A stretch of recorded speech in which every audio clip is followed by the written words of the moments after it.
مختصراً سلسلے کو آگے بڑھتے تو سلسلے انشاءاللہ سنیں گے، لیکن اللہ تعالیٰ کی طرف سے یہ تو صرف یہ نہیں کہہ دیا کہ ایسا کر دو، بلکہ وہ نماز ہو، روزہ ہو، زکوٰۃ ہو، یا پھر آج ہمارا موضوع حج تھا۔ پروگرام شروع کرتے وقت آیت پڑھی تھی، حج کی فضیلت کا اعلان فرمایا ہے، تو اس سے پہلے بیت اللہ کی اہمیت میں اور یہ بھی فرما دیا کہ اس میں بہت سی نشانیاں ہیں میری اول مقام ابراہیم کا، چونکہ اس کا تعلق بیت اللہ کی تعمیر سے براہ راست ہے کہ جو اللہ کا حکم نہ مانے اللہ تعالیٰ کو کوئی پرواہ نہیں، اللہ تعالیٰ بے نیاز ہے، لیکن نصرانی ہے۔ جو شخص مر گیا اس نے حج نہیں کیا، مطلب حج فرض سے کام ہے، میں نے اولاد کی شادیاں کرنی ہیں، وہ مر گیا، حج سب سے افضل عمل اعمال کے حج ہے۔ الحج المبرور لیس له جزاء الا الجنہ۔ زندگی میں ایک ہی مرتبہ فرض ہے، بعد میں اگر کوئی کرتا ہے تو وہ فرض نہیں ہے۔ ایک یہ حج کے اوپر یہ گارنٹی دے دی اللہ، کوشش ہوتی ہے کہ مہمان کی ہر خواہش پوری ہو، لہذا تم جو مجھ سے مانگو گے تمہیں میں دوں گا۔ یہی وجہ کہ دوسری حدیث یہ بتا رہی ہے کہ چاہے حجاج ہوں یا عمرے پر جو لوگ جاتے ہیں، اللہ تعالیٰ فرما رہے ہیں کہ وہ میرا وفد ہیں، وہ گویا کہ اتنی گنجائش ہے لیکن حج نہیں کر رہا۔ حالانکہ حدیث کیا کہہ رہی ہے کہ من اراد الحج فلیتعجل، جس نے حج کا ارادہ کر لیا، ارادہ کرنے کا کیا مطلب وسائل ہو گئے تو اسے چاہیے کہ جلد حج کر لے، تاخیر اب مناسب نہیں ہے۔ اب حج کر کے جب ہم آ جاتے ہیں تو ہمیں اس بات پہ غور کرنا ہوتا ہے کہ کیا اللہ کا یہ حکم جو ہم نے ادا کیا، جو زندگی میں ایک مرتبہ فرض تھا، یہ ہم نے ادا کر لیا، لیکن اللہ تعالیٰ کے اور بھی بہت سے احکام ہیں جو زندگی میں یا تو روز ہیں یا سال میں ایک دفعہ ہیں۔ روز نماز، سال میں ایک دفعہ زکوٰۃ، روزہ، تو کیا ہم وہ ادا کرتے یا نہیں کرتے؟ اس کی مثال ایسے ہی ہے کہ رمضان جب آتا ہے تو ہم متوجہ ہو جاتے ہیں اللہ تعالیٰ کی طرف، اچھی بات ہے، ہونا چاہیے، لیکن جب رمضان مبارک ختم ہوتا ہے ہماری توجہ کم نہیں ہوتی، ختم ہو جاتی ہے۔ حالانکہ جس اللہ کا حکم رمضان مبارک میں روزہ رکھنے کا ہے، اسی اللہ کا حکم روزانہ 5 نمازیں پڑھنے کا بھی ہے۔ ان سلائیڈوں میں یہ بتایا گیا ہے کہ حج کرنے کے بعد آپ نے اپنا محاسبہ خود کرنا ہے۔ ہماری کوشش اور خواہش ہوتی ہے کہ ہماری عبادتیں قبول ہو جائیں، اس کی علامت یہ ہے کہ آپ کی زندگی میں کچھ تھوڑا بہت رد و بدل ہو جانا چاہیے۔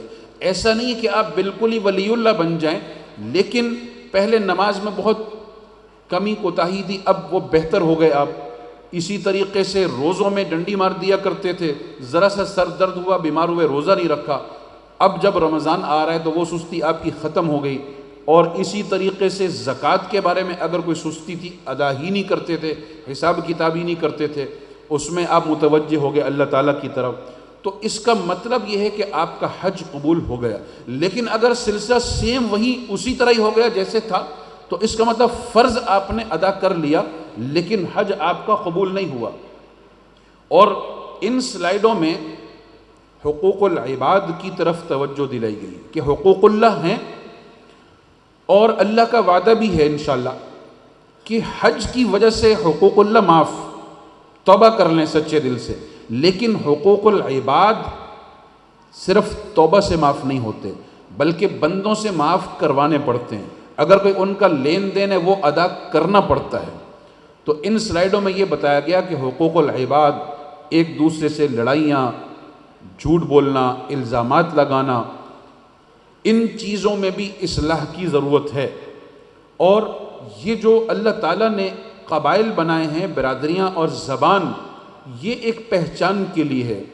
یہ سندھی ہونا، پنجابی ہونا، اردو سپیکنگ ہونا، بلوچی ہونا، یہ ایک پہچان ہے، لیکن اس کا مقصد یہ نہیں کہ کوئی کسی کو ایک دوسرے سے کم تر سمجھے کہ ہم یہ کہہ دیتے ہیں کہ فلانی قومیت یہ بالکل غلط ہے، فلانا غلط ہے۔ اس لیے کہ نبی کریم صلی اللہ علیہ وسلم کے صحابہ کرام میں کچھ صحابہ کرام وہ تھے جو غلام، پتہ نہیں ان کا قبیلہ کون سا ہے، عربی زبان کے بھی نہیں، لیکن وہ صحابہ، وہ بڑے بڑے صحابہ کرام کو امامت کروایا کرتے تھے، اس لیے کہ صرف لا الہ الا اللہ محمد الرسول اللہ ان اکرمکم عند اللہ اتقاکم۔ اور حج کا فلسفہ یہی برابری ہے، جیسے خطبہ حجۃ الوداع میں آپ نے فرمایا تھا نا کہ کسی عربی کو کسی عجمی پر، کسی گورے کو کسی کالے پر، وہ پوری ایک تفسیری روایت وہ یہی سکھاتی ہے کہ جب کلمہ آ گیا تو اب میں اور تو کی کوئی بات نہیں رہی، بلکہ سب ہم ایک دوسرے کے مسلمان بھائی ہم بن جاتے، انما المؤمنون اخوہ۔ اسی طریقے سے ان کے اندر بھی حقوق العباد کے بارے میں بتایا گیا ہے۔ ہم میں سے ہر شخص کو یہ فکر ہوتی ہے کہ میرے حقوق ادا کیے جائیں، لیکن کوئی یہ نہیں چاہتا کہ میں بھی دوسروں کے ان کے حقوق دوں، میں بھی ان کے حقوق ادا کروں۔ اور روزمرہ کی زندگی میں خواہ قریبی رشتہ دار ہوں، پڑوسی ہوں، ان کے حقوق جو رکھیں، نبی کریم صلی اللہ علیہ وسلم فرماتے ہیں کہ حضرت جبریل مجھے پڑوسی کے بارے میں اتنی تاکید کرتے رہے، اتنے حقوق بتاتے رہے کہ مجھے تو ایسا لگنے لگا کہ کہیں پڑوسی کو وراثت میں حصہ ہی نہ دے دیا جائے۔ تو مطلب جو روزمرہ میں ہمارا میل جول ہے، میل ملاپ ہے، اس کے حقوق کا بھی ہم نے خیال کرنا ہے، لیکن حج کرنے کے بعد اس کی اہمیت اور بڑھ جاتی ہے۔ اللہ معاف کرے، آج کل ہم بدنام ہیں اس لحاظ سے کہ حج ایک محاورہ ہو گیا مشہور، حالانکہ ایسا ہے نہیں، غلط ہے یہ کہ اگر کوئی غلط حرکت کرتا ہے کہتے ہیں یہ حاجی ہے، مطلب چونکہ اس نے حج کر لیا اس لیے اب یہ اس طریقے کی حرکتیں کر رہا ہے۔ تو ہمیں خود اپنے آپ کو مثال اور نمونہ بنانا چاہیے۔ وہاں جانے کے بعد بھی آپ صرف ایک حاجی نہیں ہیں، آپ پاکستان کے سفیر ہیں، اور اپنے اخلاق سے اور اپنی حرکتوں سے ان کو باور کروائیے کہ ایسا جو مشہور ہو چکا ہے کہ پاکستانی ایسے ہوتے ہیں، ایسا نہیں ہے، بلکہ ہم بھی پاکستانی ہیں۔ ہم الحمدللہ حج کے دوران غصہ بہت آتا ہے، اور جب غصہ آتا ہے دو حالتوں میں، ایک روزے میں اور ایک حج میں، تو ہم ذرا سی بات کے اوپر لڑ رہے ہوتے ہیں۔ ابھی آگے جا کر آپ کو میں مناسک میں بھی ایک دو باتیں بتاؤں گا۔ تو حج کے بعد ضرورت ہے کہ ہم اپنی حقوق العباد کی زندگی میں بھی تبدیلی لائیں، اور زبان کا جو ہم بے جا استعمال کرتے ہیں، جھوٹ بولنا، غیبتیں کرنا، نفرتیں کرنا، الزامات لگانا، اس سلائیڈ میں یہ بتایا گیا ہے کہ کیا حج کے بعد یہ دیکھیں کہ آپ کی زبان کا جو بے جا استعمال تھا وہ صحیح ہو گیا۔ حدیث یہ بتاتی ہے کہ مَن یضمن لی ما بین لحییہ وما بین رجلیہ اضمن لہ الجنہ، جو شخص مجھے دو چیزوں کی گارنٹی دے دے میں اسے جنت کی گارنٹی دینے کے لیے تیار ہوں۔ ایک وہ گارنٹی دے دے اس چیز کی جو دو جبڑوں کے درمیان ہے یعنی زبان، اور دوسری گارنٹی دے دے جو دو ٹانگوں کے درمیان یعنی شرمگاہ۔ والذین هم لفروجہم حافظون الا علی ازواجہم او ما ملکت ایمانہم۔ تو فرمایا جو ان دو چیزوں کی گارنٹی دے دے کہ میں بیجا استعمال نہیں کروں گا، میں اسے جنت کی گارنٹی ابھی سے دے دیتا ہوں۔ یہی وجہ ہے کہ اللہ تعالیٰ نے جب ذکر کیا حج کا تو خاص طور پر دو تین چیزوں کا ذکر کیا جس میں ایک لڑائی جھگڑا بھی ہے۔ نماز میں یہ نہیں کہا، نماز کے بیان میں کہ لڑائی جھگڑا نہ ہو، روزے میں زکوٰۃ، کیوں؟ حج کے دوران پوری دنیا کے لوگ آ رہے ہیں، جمع ہو رہے ہیں حج کے دوران، اور کئی زبانوں کے لوگ، کئی ثقافتوں کے لوگ، اونچ نیچ ہو جاتی ہے، اس لیے خاص طور پر فرمایا کہ حج میں جھگڑا نہیں کرنا۔ اس کے اندر تو کچھ انتظامی باتیں بتائی گئی ہیں کہ واپسی میں پھر آپ نے کیا کرنا ہوتا ہے، یہ ابھی میں آگے جا کر آپ کو بتاؤں گا۔ اب قبل اس کے کہ میں مناسک کا بیان شروع کروں، میں چاہوں گا کہ میں آپ کو لائیو کر دیجیے گا، لائیو میں آپ کو کچھ ڈاکومنٹ دکھانے لگا ہوں، یہ دیکھیے اور سمجھیے کہ ان ڈاکومنٹس کی اہمیت کیا ہے۔ یہ ڈاکومنٹس آپ کو کب اور کہاں سے حاصل کرنے، سنبھال کر رکھنے، کیسے رکھنے، میں کوشش کروں گا کہ 5 منٹ میں یہ تمام ڈاکومنٹیشن آپ کو بتاؤں اور دکھاؤں، اور اسی سے آپ کے ذہنوں میں موجود کئی سوالات کے جوابات مل جائیں گے۔ اسی ضمن میں میں یہ بھی آپ کو بتا دوں گا کہ اب آپ کا فلائٹ شیڈول تو آ گیا، فلائٹ شیڈول آپ کا آ گیا، وہ بھی آپ سمجھ لیجئے۔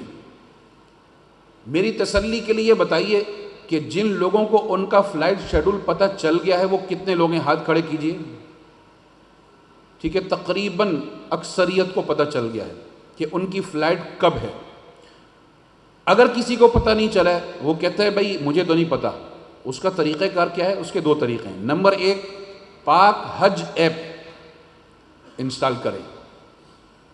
کتنے لوگ ہیں جنہوں نے پاک حج ایپ انسٹال کی ہوئی؟ ہاتھ کھڑے کیجئے گا.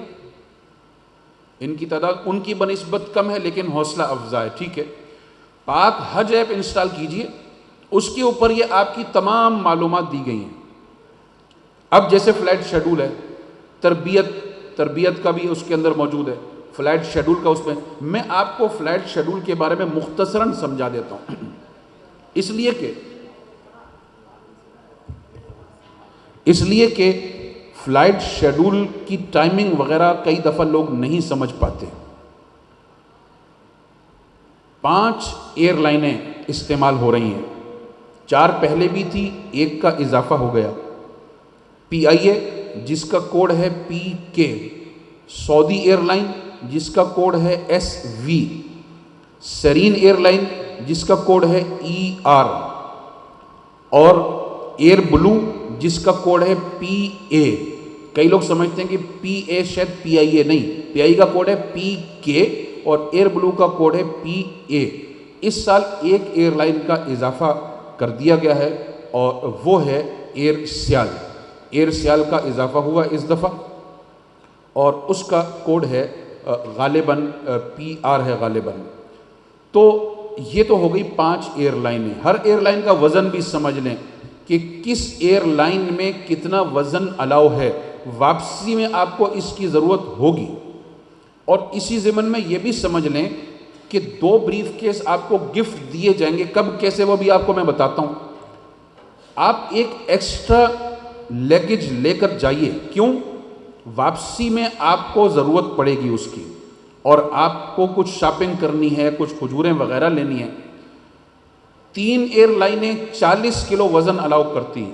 ایئر سیال، PIA اور ایئر بلو. 40 کلو ایک بیگ میں الاؤ نہیں ہے، زیادہ سے زیادہ 30 کلو، اس سے زیادہ نہیں. لیکن جب 40 ہے تو آپ 2 بنائیے، 20 کے 2 بنا لیں، یہ زیادہ اچھا ہے، ورنہ 25-15 بھی چل جائے گا. سعودی ایئر لائن 46 kg الاؤ کرتی ہے لیکن 24 کلو نہیں ہونا چاہیے. 23 کے 2 بیگج. 24 ہوگا تو 1 کلو آپ کو نکالنا پڑے گا. یہ سعودی ایئر لائن میں سختی ہے. اور سیرین ایئر لائن 50 kg الاؤ کرتی ہے. 25 کے 2 بنا لیجئے گا یا 30 اور 20 کے 2 بنا لیجئے گا. ہینڈ کیری اس کے علاوہ ہے، وہ سب کو 7 kg الاؤ ہے ہینڈ کیری میں. زمزم کے بارے میں بھی آپ کو بتاؤں گا کہ زمزم وہ بھی اس سے ہٹ کر ہے. جو ٹائمنگ آپ کے فلائٹ شیڈول میں ابھی آئی ہے، 90% لوگ ہمارے سمجھتے ہیں الحمدللہ، لیکن ہر سال کچھ واقعات ہو جاتے ہیں کہ حاجی صاحبان آتے ہیں اور وہ سمجھ یہ ہو رہے ہوتے ہیں کہ ہماری فلائٹ شام کو 6 بجے ہے، وہ تو صبح 6 بجے جا چکی ہوتی ہے. ٹائم فارمیٹ میں 24 آور کا اس میں لحاظ رکھا جاتا ہے. کیا مطلب؟ AM PM نہیں لکھا جاتا. اگر AM PM نہیں لکھا ہے اور لکھا ہوا ہے 12 1 2 3 4، وہ 12 رات کے ہیں، 1 2 3 بھی رات کا ہیں، 8 9 10 11 یہ دن کا ہے. تو کئی لوگ کہتے ہیں اس پر AM PM تو لکھا ہی نہیں ہے، تو مجھے کیسے پتہ چلے گا کہ یہ صبح ہے یا شام ہے؟ تو آپ کو پتہ چل گیا کہ جب AM PM نہیں لکھا ہے تو وہ دن کے. اگر فلائٹ ہے دن 12 بجے کی تو اس کو 12 ہی لکھیں گے، 12:20 12:30. دن 1 بجے کی فلائٹ کو وہ 1 نہیں لکھتے، 13 14 15 16 17 یہ لکھا جاتا ہے. اگر رات کے 12:10 کی فلائٹ تو 12:10 نہیں لکھا ہوگا بلکہ لکھا ہوگا 00:10. تو 00 کا مطلب ہے رات کے 12 بجے کی فلائٹ، اور اس کے بعد جو آگے وہ منٹ ہیں. اور آپ کو کراچی ایئرپورٹ تقریباً 5-6 گھنٹے پہلے پہنچنا ہے، نکلنا نہیں ہے یہاں سے، آپ نے پہنچنا ہے. تو مطلب احتیاطاً آپ 10 گھنٹے پہلے نکل جائیں تاکہ آپ 6-7 گھنٹے پہلے کراچی ایئرپورٹ پہنچ جائیں. یہ تو ہو گیا فلائٹ شیڈول. لیکن اس سے پہلے آپ نے کراچی حاجی کیمپ کے 2 وزٹ کرنے ہیں. وہ وزٹ آپ نے کب اور کیوں کرنے؟ ایک وزٹ آپ کا ہے ویکسینیشن کے سلسلے میں. ویکسینیشن کی میں آپ کو فکس ڈیٹ تو ابھی نہیں دے سکتا ہوں، ایک رف آئیڈیا میں بتا دیتا ہوں، 1 یا 2 مئی، یہ رف آئیڈیا ہے. وہ لوگ جن کی فلائٹ شروع کے دنوں کی ہے، چونکہ اس مرتبہ کراچی سے پہلی فلائٹ ہے 9 مئی کو رات کے 1 بجے، تو اگر آپ لوگوں میں کسی کی وہ والی فلائٹ ہے تو وہ 8 کی شام کو ایئرپورٹ پہنچیں گے، چونکہ رات 12 بجے تاریخ چینج ہو جاتی ہے. یہ جو آپ نے ویکسین کے لیے جانا ہے، یہ نہیں کہ 2-3 مئی کو سب جائیں گے، بلکہ جس کی فلائٹ شروع کے دنوں کی ہے وہ چلا جائے، جن کی فلائٹ بعد کی ہے وہ اپنی فلائٹ سے ہفتہ 10 دن پہلے چلے جائیں، رش نہ ملے. تاکہ کوئی چھٹی نہیں ہوتی ہے، ہفتہ اتوار بھی چھٹی نہیں ہوگی. شروع کے دنوں میں جو لوگ آنا چاہیں گے وہ پہلے یقین کر کے جائے گا کہ ویکسین شروع ہوئی ہے یا نہیں ہوئی ہے. ایسا نہ ہو کہ آپ یہاں سے چلے جائیں، پتہ چلے کہ ابھی تو ویکسینیشن ہی شروع نہیں.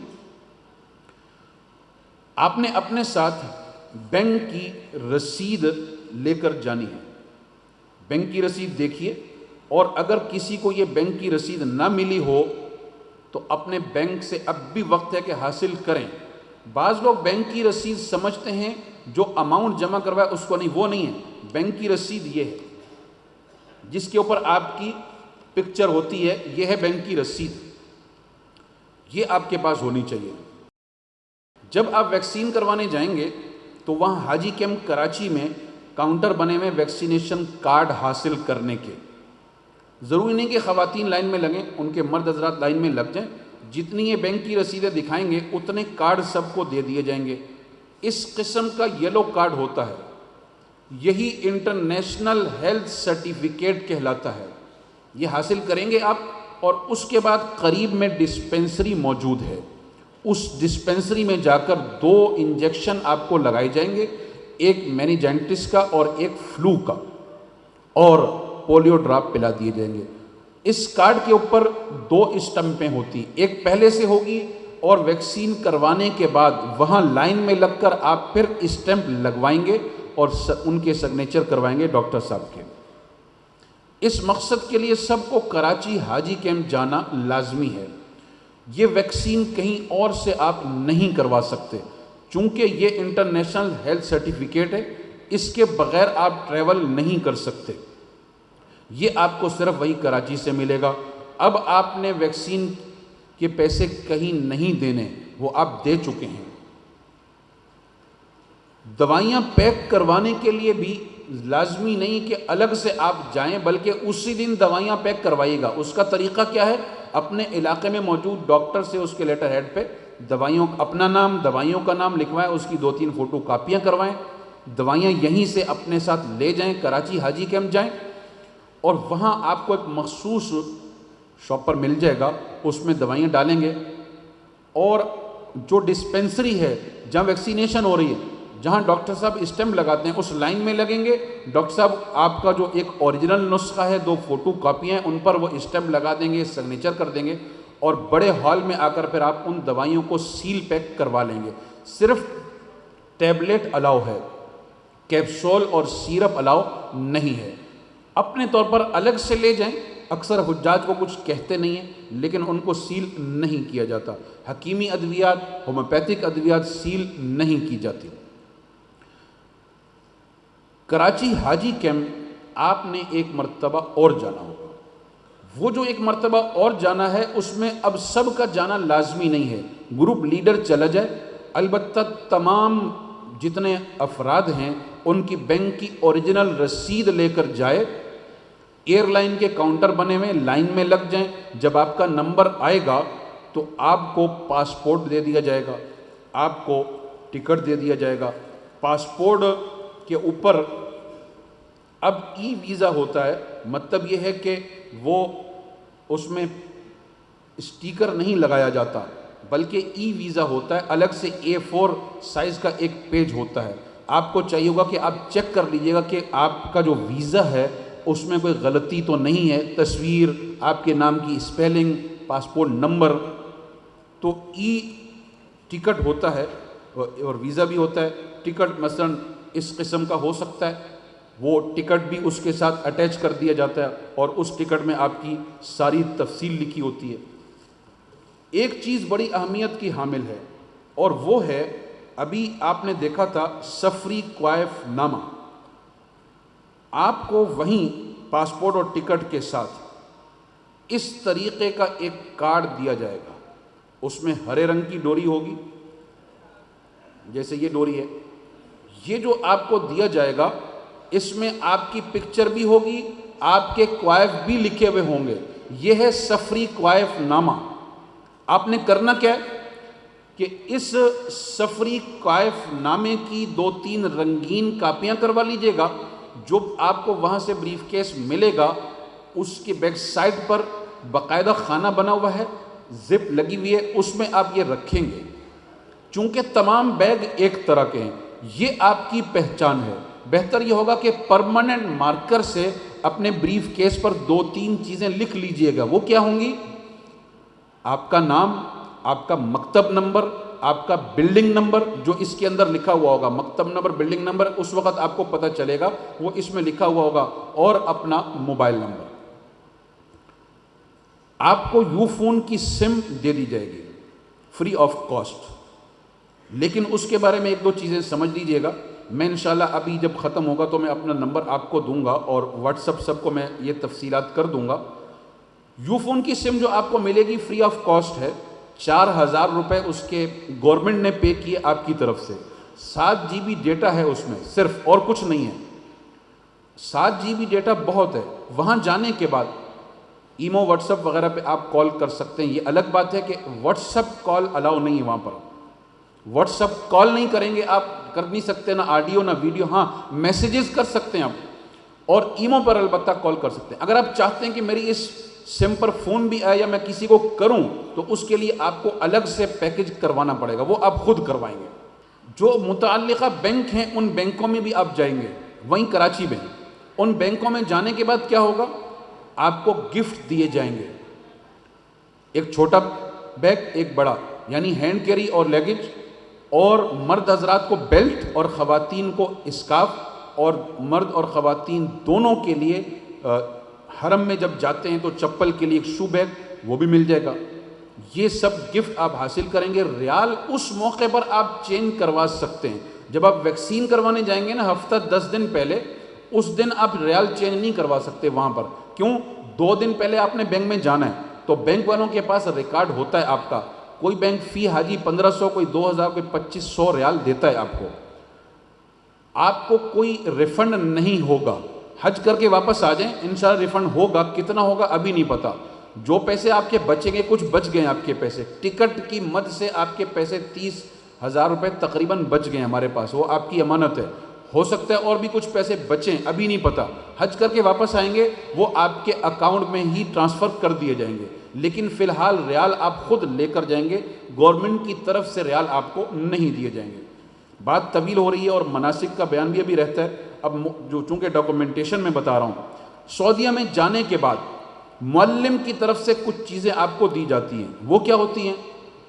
جس طریقے سے ایک کارڈ آپ کو یہاں ملے گا، وہاں بھی معلم کی طرف سے ایک کارڈ اس قسم کا ملے گا، اس کے اوپر بھی آپ کی پکچر ہوگی اور آپ کا کوائف نامہ اس پر بھی ہوگا۔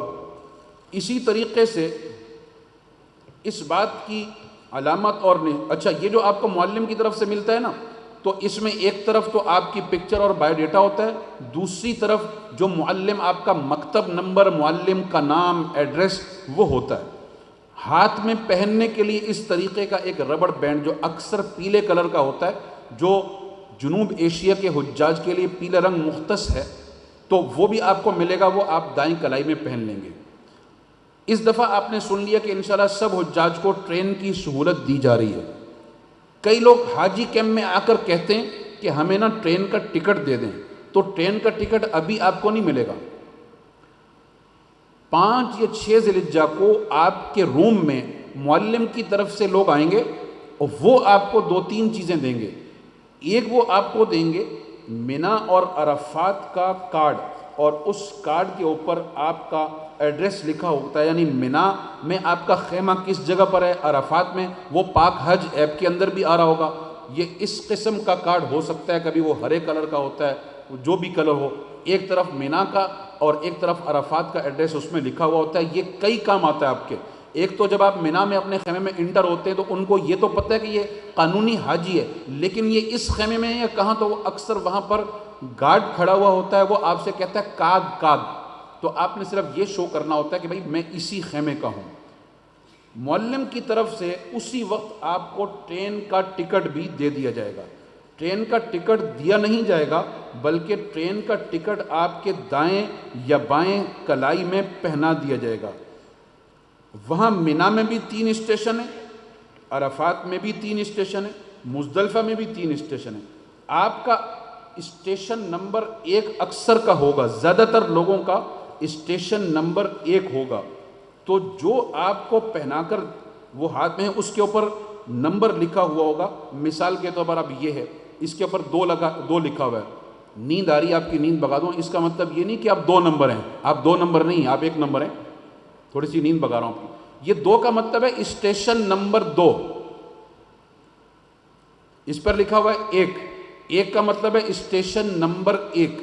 اکثر کا اسٹیشن نمبر 1 ہوگا اور یہ آپ کے ہاتھ یا کلائی میں پہنا دیا جائے گا. اس کا کلر جو بھی ہو. یہ ٹکٹ آپ 6 دن پہنے رہیں گے، اس لیے کہ آپ کا پہلا سفر تو بس کے ذریعے سے ہوگا، اگلے سفر یعنی مینا سے عرفات، عرفات سے مزدلفہ، پھر اس کے بعد جبرات آنا جانا یہ ٹرین پر ہوا کرے گا. یہ کچھ ضروری ڈاکومنٹیشن تھی. اس کے علاوہ ایک چیز کا آپ ذکر بار بار سنتے ہیں، نقشے مینا کے اور عرفات کے. آپ کی بلڈنگوں میں جو میس ہے، جہاں آپ کھانا کھا رہے ہوں گے، اس کے قریب ہی بڑے بڑے نقشے لگا دیے جاتے ہیں. مینا کا الگ نقشہ ہوتا ہے، عرفات کا الگ نقشہ ہوتا ہے. اس طریقے کے نقشے لگا دیے جاتے ہیں مینا اور عرفات کے. ان نقشوں میں یہ بتایا جاتا ہے کہ پاکستانی حجاج کے خیمے مینا میں کہاں پر ہیں. آپ کو پہلے سے پتہ چل چکا ہوگا، کارڈ مل گیا ہوگا، پاک حج ایپ کے اندر آ گیا ہوگا کہ آپ کا خیمہ نمبر کیا ہے. تو آپ اس میں تلاش کریں گے، اچھا بھئی یہ روڈ ہے، شارع الطریق الجوہرہ ہے، یا وہاں مین 3-4 روڈ ہیں اور 3 بڑے پل ہیں. کبری فیصل وہ نزدیک پڑتا ہے مزدلفہ کے، اور اسی کی طریقے سے کبری خالد ہے، کبری ملک عبداللہ ہے. تو آپ نے سمجھ لینا ہے کہ آپ کا خیمہ کس جگہ پر ہے. عرفات کا اس طریقے کا نقشہ الگ ہوتا ہے، وہ بھی میرے پاس ہے، وقت نہیں کہ میں وہ دکھاؤں، تو وہ آپ اپنی جگہ نوٹ کر لیں. مینا بہت اہمیت کا حامل ہے، چونکہ حج کے 5 دنوں میں 4 دن آپ نے مینا میں رہنا ہے، 8, 10, 11, 12. کبھی اگر آپ گم ہو جاتے ہیں، پتہ نہیں چل رہا، ایک تو ہر ایک کے پاس موبائل ہوگا، سم بھی ہے، سعودی سم لے لیجئے گا تاکہ ایک دوسرے کو آپ کال کر سکیں گے. اگر کبھی آپ گم ہو جاتے ہیں تو وہاں بھی یہ بڑے بڑے نقشے ہر جگہ پہ لگے ہوئے ہیں. پاکستانی خدام الحجاج کھڑے ہوئے ہیں، ان کو بتائیے کہ مجھے اپنا خیمہ مل نہیں رہا ہے، میں کس طرف جاؤں، تو وہ آپ کی رہنمائی کر دیں گے. چلیں اب ہم ڈاکومنٹ سے ہٹ کر مناسک کی طرف آتے ہیں، یعنی کہ عمرے اور حج کا طریقہ کار. حج آپ جانتے ہیں کہ حج کتنی قسموں کا ہے. میرے ساتھ تھوڑا تھوڑا میں چاہتا ہوں کہ آپ کو میں جگا کر رکھوں. حج کی کتنی قسمیں؟ جی 3 قسمیں. ان میں سے آپ کون سا حج کریں گے؟ حج تمتع. لہذا حج تمتع کے لحاظ سے ہی میں آپ کو بتا رہا ہوں. اگر کوئی حاجی صاحب حج قران کرنا چاہتے ہوں تو میں یہاں بھی نہیں بتاؤں گا، وہ بعد میں واٹس ایپ پہ مجھ سے پوچھتے ہیں کہ حج قران کا فرق کیا ہے، وہ کیسے کرنا ہے. حج تمتع میں کیا ہوتا ہے کہ حج تمتع میں یہاں سے جاتے وقت صرف عمرے کی نیت ہوتی ہے، اور حج کے دنوں میں حج کی نیت، یعنی 8 ذی الحجہ کو پھر حج کی نیت کرتے ہیں. جو لوگ سیکھ کر نہیں جاتے وہ یہیں سے حج کی نیت کر لیتے ہیں، تو وہ تو ان کا بن گیا حج افراد، اور وہ دوسرے لوگوں کی طرح جا کر وہ بھی احرام اتار دیتے ہیں. آپ نے صرف عمرے کی نیت کرنی. کن لوگوں نے؟ کہ جن کی فلائٹ جدہ کی ہے، جن کی فلائٹ مدینہ منورہ کی ہے، وہ لوگ احرام پہن کر نہیں جائیں گے بلکہ وہ عام کپڑے پہن کر جائیں گے. وہ لوگ احرام کب پہنیں گے؟ مدینہ منورہ میں 8 دن مکمل کر کے جب جائیں گے مکہ مکرمہ. تو ایک چیز میں یہاں ضمناً اور بتاتا چلوں، آپ کے ذہنوں میں یہ بات ہوگی کہ بھائی مجھے کیسے پتہ چلے گا کہ میں نے مدینہ منورہ کب جانا ہے، اور اگر میں ڈائریکٹ مدینہ جا رہا ہوں تو مجھے کیسے پتہ چلے گا کہ میں نے مکہ مکرمہ کب جانا ہے. وہ میں آپ کو ابھی سے بتا دیتا ہوں. میں پہلے بتاتا ہوں لانگ پیکج جو 40-42 دن کا. اچھا، کئی وہ لوگ جن کی سعودی ایئر لائن آئی ہے انہوں نے محسوس کیا ہوگا کہ ان کے 40 دن نہیں ہے بلکہ 42 یا 43 دن ہے. یہ کئی لوگوں نے محسوس کیا ہوگا، اس لیے کہ سعودی ایئر لائن کا اکثر یہی ہوتا ہے کہ وہ آپ کو دن زیادہ دیتے ہیں. جن لوگوں کی فلائٹ یہاں سے مدینہ منورہ کی ہے ڈائریکٹ اور لانگ پیکج والے ہیں، وہ لوگ مدینہ منورہ 8 دن رہیں گے. 9ویں دن ان کو لے کر جایا جائے گا مکہ مکرمہ. پھر وہ واپس مدینہ نہیں آئیں گے، وہ 1 مہینہ مکہ مکرمہ میں رہیں گے. ان کی واپسی ہو جائے گی جدہ ایئرپورٹ سے. لانگ پیکج والے وہ حجاج جن کی فلائٹ ہے جدہ کی، وہ لوگ جدہ جائیں گے.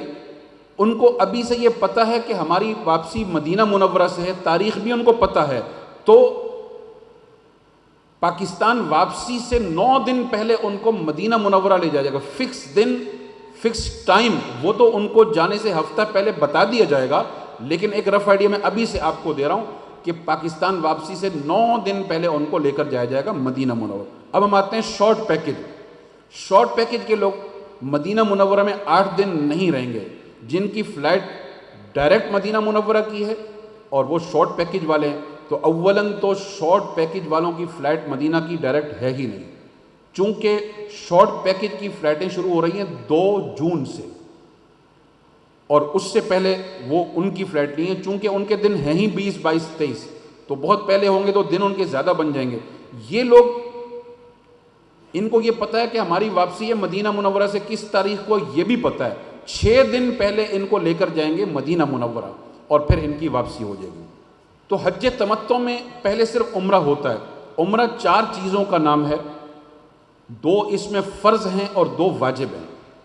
عمرے کا پہلا فرض ہے احرام، دوسرا ہے بیت اللہ کا طواف. عمرے کا پہلا واجب ہے صفا مروہ کی سعی، اور دوسرا واجب ہے بال کٹوانا جس کو حلق یا قصر کہتے ہیں. اب ہم ان کی تفصیل کی طرف آتے ہیں. یہ ذہن میں رکھیے کہ حج کے بیان میں وہ باتیں میں نہیں دہراؤں گا جن کا تعلق عمرے سے بھی ہے اور حج سے بھی ہے، وقت بھی نہیں ہے. یعنی کہ احرام اور طواف اور سعی اور بال کٹوانے یہ عمرے میں آ جائے گا تفصیل سے، تو حج میں صرف ان کی طرف اشارہ کروں گا. سب سے پہلی چیز ہے احرام. عام طور پر ہم یہ سمجھتے ہیں کہ احرام جو ہے یہ چادروں کو کہتے ہیں.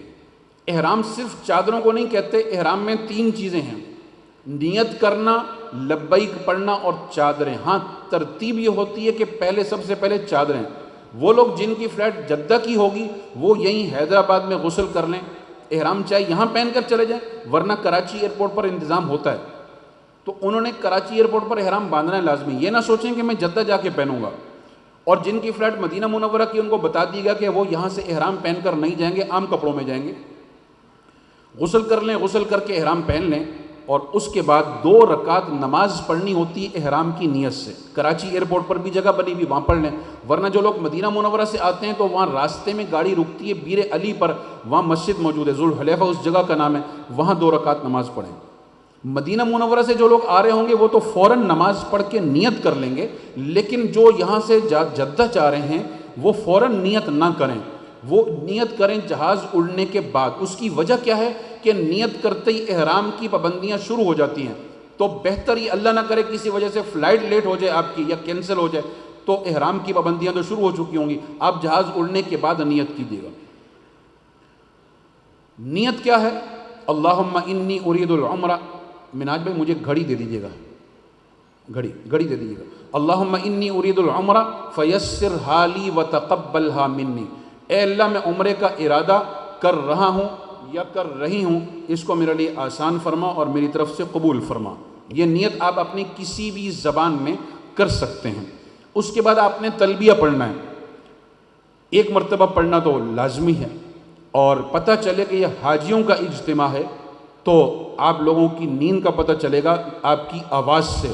تو ہم لوگ بھی زور سے پڑھ لیتے ہیں: لبیک اللہم لبیک لبیک لا شریک لک لبیک ان الحمد والنعمت لک والملک لا شریک لک. اب سب مل کر پڑھ لیجئے: لبیک اللہم لبیک لبیک لا شریک لک لبیک ان الحمد والنعمت لک والملک لا شریک لک لبیک اللہم لبیک لبیک لا شریک لک لبیک ان الحمد والنعمت لک والملک لا شریک لک۔ ہر چیز کے فضائل بھی ہیں، پس منظر بھی ہے، وقت نہیں ہوتا کہ میں وہ سب تفصیل سے بتاؤں۔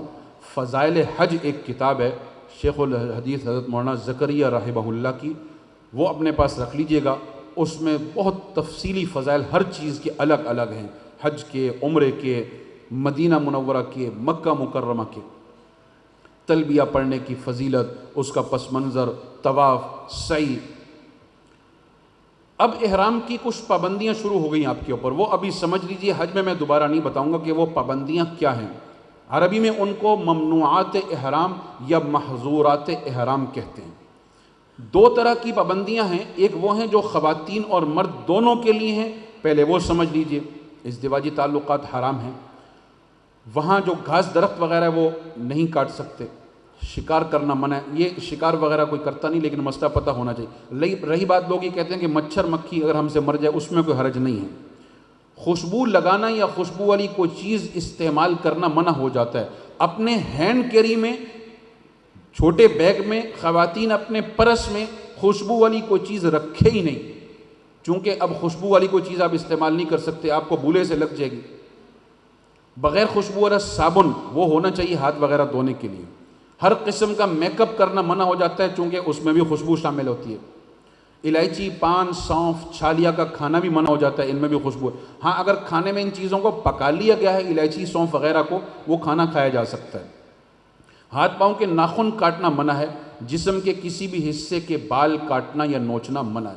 لوگ کہتے ہیں جب ہم وضو کرتے ہیں تو کچھ بال ہمارے وہ گر جاتے ہیں، یا سر کا مسح کرتے ہیں تو کچھ بال ہاتھ پہ لگ جاتے ہیں، چہرہ دھو رہے ہیں، تو اس میں کوئی حرج نہیں ہے۔ جو بال خود بخود گر جائیں اس میں آپ پریشان نہ ہو، جان بوجھ کر نہیں گرانے۔ چنانچہ کنگھی کرنا منع ہے حالت احرام میں، مردوں کو بھی منع ہے، خواتین کو بھی، دو وجہ سے منع ہے۔ ایک تو اسی وجہ سے کہ بال بھی گریں گے، دوسرا اس وجہ سے کہ پہلے تو حکم ہے کہ خوب صفائی ستھرائی کیجیے، لیکن احرام میں آنے کے بعد اب منع ہے، بال کسی کے بکھرے میں ان کو سنوارنا بھی منع ہے۔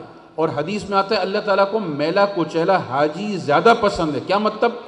بعد میں جو غیر اختیاری طور پر میل کچیل وہ اللہ کو پسند ہے، جیسے روزے دار کی لخلوف فم الصائم اطیب عند اللہ من المسک، روزے دار پیٹ خالی ہونے کی وجہ سے جو بو آتی اللہ کو وہ جنت کے مشک سے بھی زیادہ پسند ہے۔ تو یہ میلا کچیلا حاجی اللہ کو پسند ہے۔ اس نیت سے آپ غسل نہیں کر سکتے کہ بھئی اوہ بڑا پسینہ آ گیا ہے تو غسل کر لوں، منع ہے، حرام ہے۔ اس نیت سے غسل کر سکتے ہیں کہ بھئی وہ نیند آ رہی ہے فریش ہونے کے لیے، یا گرمی ہے، اس سے جائز ہے غسل کرنا، ورنہ غسل بھی آپ نہیں کر سکتے۔ وہ پابندیاں جو صرف مردوں کے لیے ہیں وہ سمجھ لیجئے۔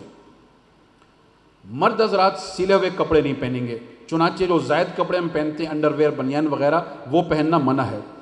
بیلٹ میں سلائی ہوتی ہے لیکن بیلٹ لگا سکتے ہیں اس نیت سے کہ اس کی جیب میں آپ نے کچھ رکھنا ہوتا ہے۔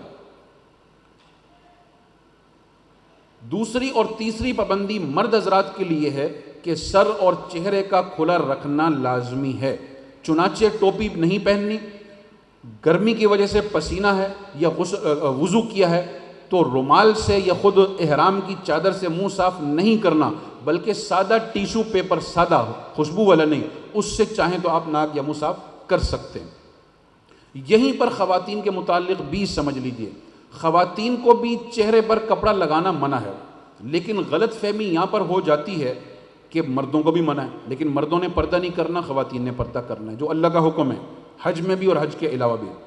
تو اب ایسا طریقہ کہ پردہ بھی ہو جائے اور چہرے پر کپڑا نہ لگے، اس طریقے کا ایک یہ نقاب آتا ہے، اس کا رنگ چاہے سفید ہو چاہے اس کا رنگ کالا ہو، اس میں آگے یہ گتا لگا ہوتا ہے، یہ گتا چہرے پر کپڑا لگنے کو روکتا ہے۔ تو پردہ یہ احرام نہیں ہے، خواتین کا احرام کوئی بھی نہیں ہے، ان کے عام کپڑے ان کا احرام ہے، پردے کے مطابق ہوں، اور سعودی منسٹری کی طرف سے بھی پاکستان منسٹری کی طرف سے بھی ہدایت ہے کہ خواتین برقعے یا عبایا کا استعمال لازمی کریں، صرف احرام میں نہیں، پورے 40 دنوں میں مستقل برقع پہن کے رکھیں۔ احرام میں اس طریقے سے چہرے کا پردہ کر لیں، اور احرام کے علاوہ جو عام اسکارف ہوتا ہے اس طریقے سے پردہ کریں۔ مرد حضرات کے لیے چوتھی پابندی یہ ہے کہ چپل ایسی پہنیں گے کہ جس میں پاؤں کی 4 ہڈیاں نظر آئیں۔ ایک ہڈی سب کو پتہ ہوتی ہے، وہ تو ہے ہی، لیکن اس کے علاوہ بھی 3 ہڈیاں اور ہیں۔ وہ کون سی ہیں؟ یہ جو اچھا اس میں نہیں آ رہا، دیکھیں اگر اس میں آ سکے ٹھیک ہے، ٹھیک ہو گیا اور صحیح۔ اچھا اب میں چپل اتارتا نہیں ہوں، میں ویسے ہی چلیں آپ کو میں سمجھا دیتا ہوں وہ 4 ہڈیاں کون سی ہیں۔ یہ والی ہڈی تو سب کو ہی پتہ ہوتا ہے، ابری ہوئی ہڈی یہ نظر آئے، ٹھیک ہے۔ 2 ہڈیاں یعنی 3 ہو گئی، دائیں طرف اور بائیں طرف کے ٹخنے بھی نظر آنے چاہیے، یہ بھی نظر آئیں، اور ان ٹخنوں کی بیک سائڈ پر ہڈی وہ بھی نظر، یہ 4 ہو گئی، 1 2 3 اور ان کی بیک سائڈ۔ اب کئی لوگ یہ کہتے ہیں کہ بھائی چونکہ حج کے دوران چلنا بہت ہوتا ہے، 2 پٹی والی چپل بالکل صحیح ہے، ٹھیک ہے پہنیں، لیکن کئی لوگ چاہتے ہیں کہ بھائی میں کوئی سینڈل لے لوں۔ عام سینڈل نہیں پہن سکتے، جیسے میں نے یہ پہنی ہوئی اس طرح کی نہیں پہن سکتے۔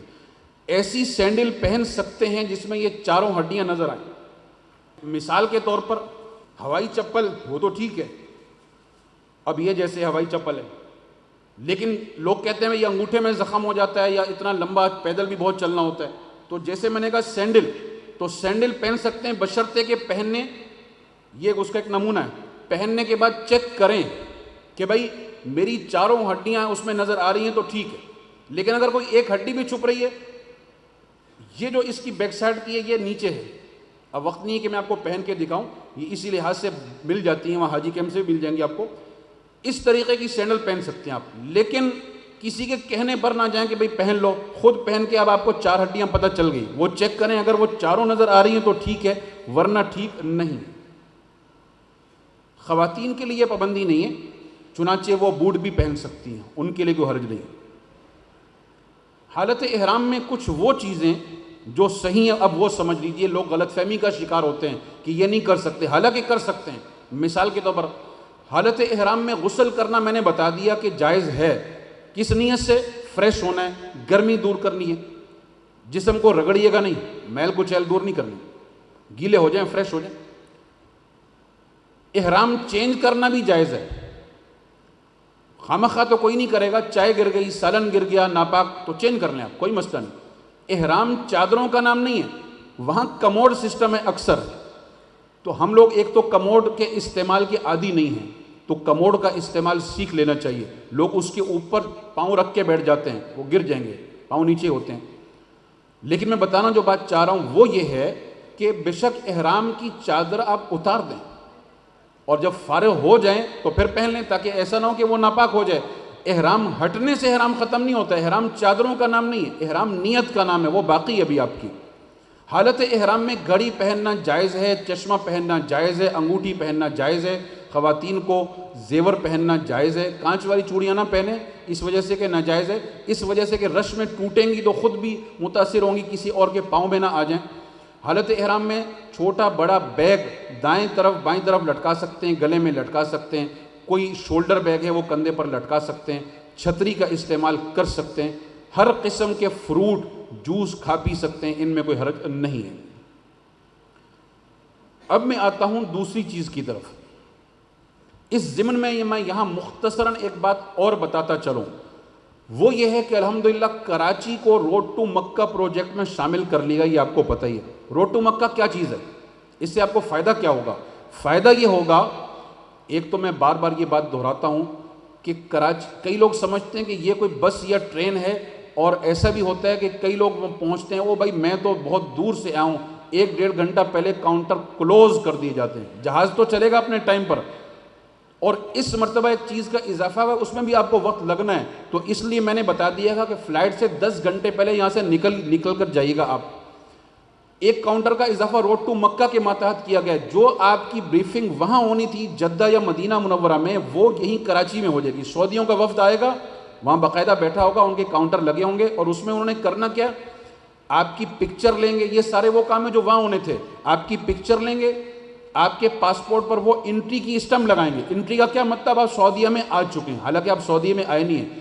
آپ کے بایو میٹرک بھی لیں گے, اور اس کے بعد جب آپ وہاں پہنچیں گے جدہ ایئرپورٹ یا مدینہ منورہ ایئرپورٹ, تو آپ کو وقت نہیں لگے گا, آپ جائیں گے اور فوراً جا کر اپنی بس میں سوار ہو جائیں گے. 5-7 گھنٹے صرف جدہ ایئرپورٹ پر لگ جاتے تھے, وہ وقت آپ کا بچا لیا گیا ہے. اور جو بھی کراچی ایئرپورٹ سے ٹریول کرے گا سب اس میں شامل ہیں. چنانچہ اس مرتبہ سکھر اور کوئٹہ ان کو بھی شامل کیا گیا. کیوں؟ سکھر اور کوئٹہ کی فلائٹیں پہلے آئیں گی کراچی, کراچی میں وہ رکے گی, وہاں ان کی یہ ساری بریفنگ ہوگی, پھر وہ روانہ ہوں گے. تو گویا کہ کراچی ایئرپورٹ سے جتنی بھی فلائٹیں جائیں گی, خواہ وہ کراچی والوں کی ہوں, انٹیریئر کی ہوں, سکھر کوئٹہ والوں کی ہوں, وہ اس سہولت سے فائدہ حاصل کر سکیں گے.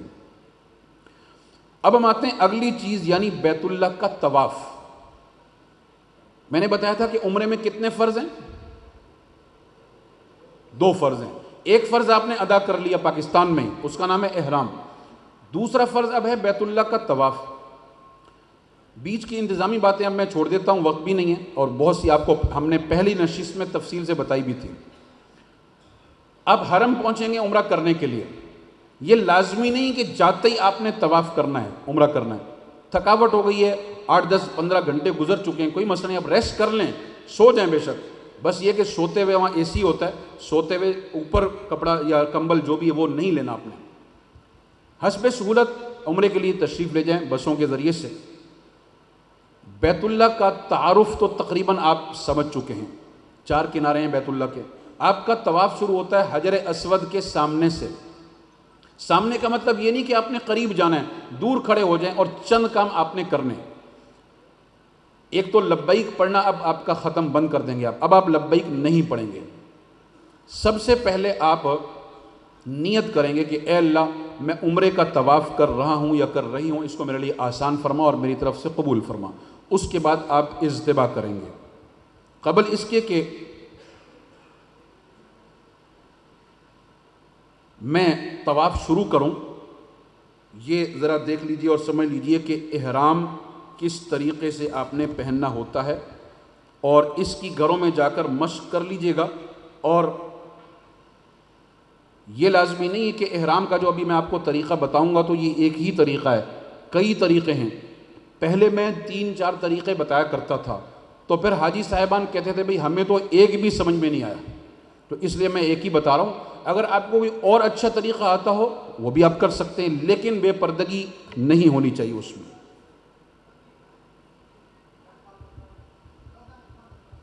احرام کی دونوں چادریں, ان میں سے خاص طور پر جو نیچے والی چادر ہے اس میں مشکلات اور پریشانی ہوتی ہے, اور اس طریقے سے کئی لوگ احرام پہنتے ہیں کہ بے پردگی ہو جاتی ہے. پہلے دونوں پاؤں کھول لیجیے.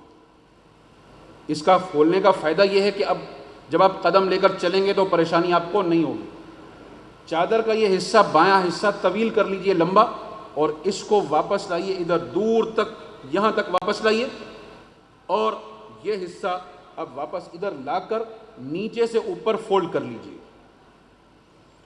یہ آسان ہے.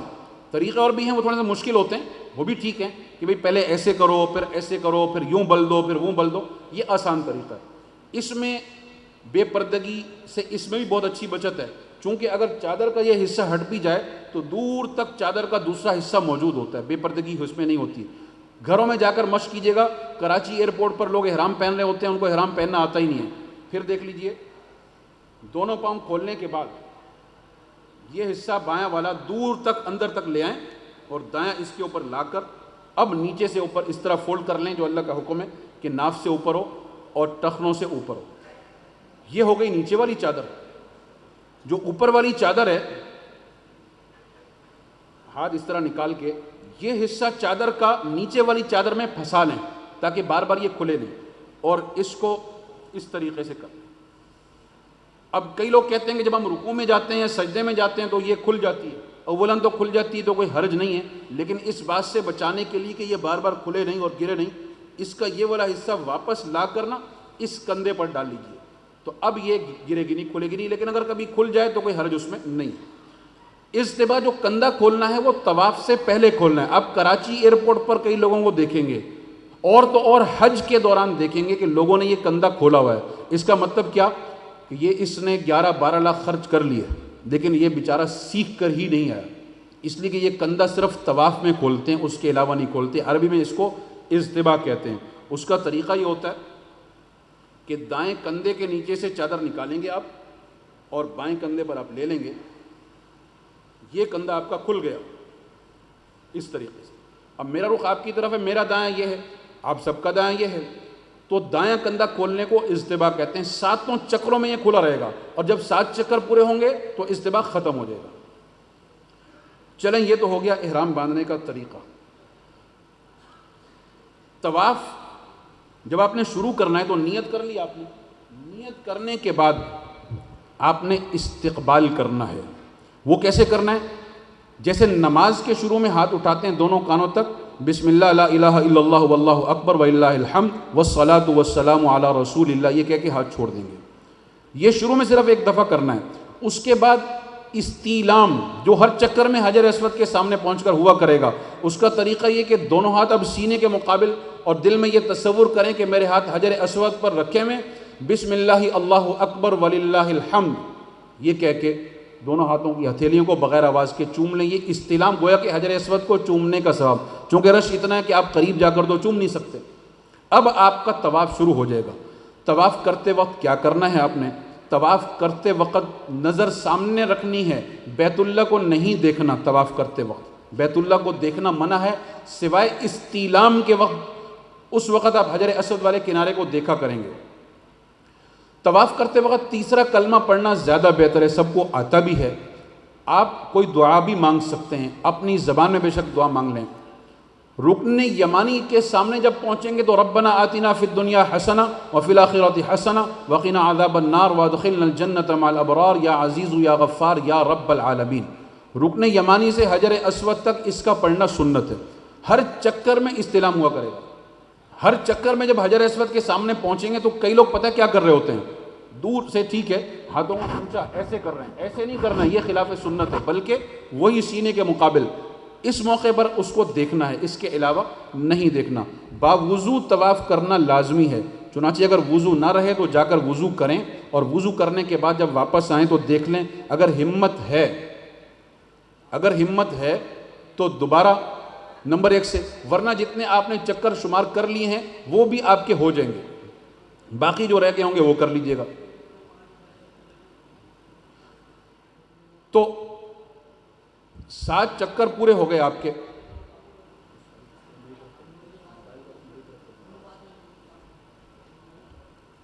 جب آپ کے 7 چکر پورے ہو گئے تو اب آپ 8واں استعلام کریں، اور 8واں استعلام کر کے تو آپ کندھا بند کر لیں۔ اس کے بعد آپ نے مقام ابراہیم کے پاس جا کے 2 رکعت پڑھنی۔ پاس کا مطلب قریب نہ پڑے گا، وہاں تو لوگ طواف کر رہے ہیں، بالکل پیچھے دور، اور مقام ابراہیم کی طرف رخ کر کے وہ آپ 2 رکعت پڑھیں گے۔ ان 2 رکعت کا پڑھنا واجب ہے۔ نیت یہ کریں گے کہ میں 2 رکعت واجب الطواف پڑھ رہا ہوں۔ اس کے بعد زمزم پی لیں گے۔ زمزم تو ویسے بھی پیتے رہنا چاہیے، لیکن طواف کے بعد زمزم پینا طواف کی سنت ہے۔ اس کے بعد آپ سعی کرنے کے لیے صفا جائیں گے، لیکن اس سے پہلے حجر اسود کے سامنے گھوم کر دوبارہ 9واں استعلام کر کے جائیں گے۔ صفا میں سعی 5 جگہوں پر کی جا سکتی ہے، گراؤنڈ فلور پر، بیسمنٹ میں، فرسٹ فلور پر، سیکنڈ فلور پر، اور بالکل ٹاپ چھت پر۔ طواف زیارت میں رش ہوتا ہے، تو اگر آپ دیکھیں گے گراؤنڈ فلور پر رش ہے، یا جو لوگ آخری فلائٹوں میں جائیں گے وہ اوپر جا کر بھی سعی کر سکتے ہیں۔ سعی شروع کرنے سے پہلے صفا پر کھڑے ہو کر قبلے کی طرف رخ کر کے ہاتھ اٹھا کے خوب دعا مانگ لیں۔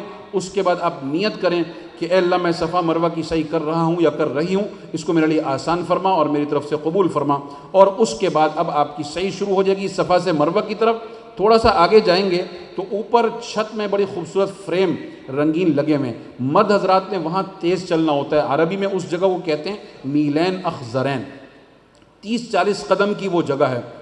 پورے صفا مروہ میں 4تھا کلمہ پڑھنا چاہیے، اور جب یہ تھوڑا سا تیز چلنا ہے تو رب اغفر ورحم انک انت الاعز الاکرم، اس وقت یہ پڑھ لینا، یہ سنت ہے۔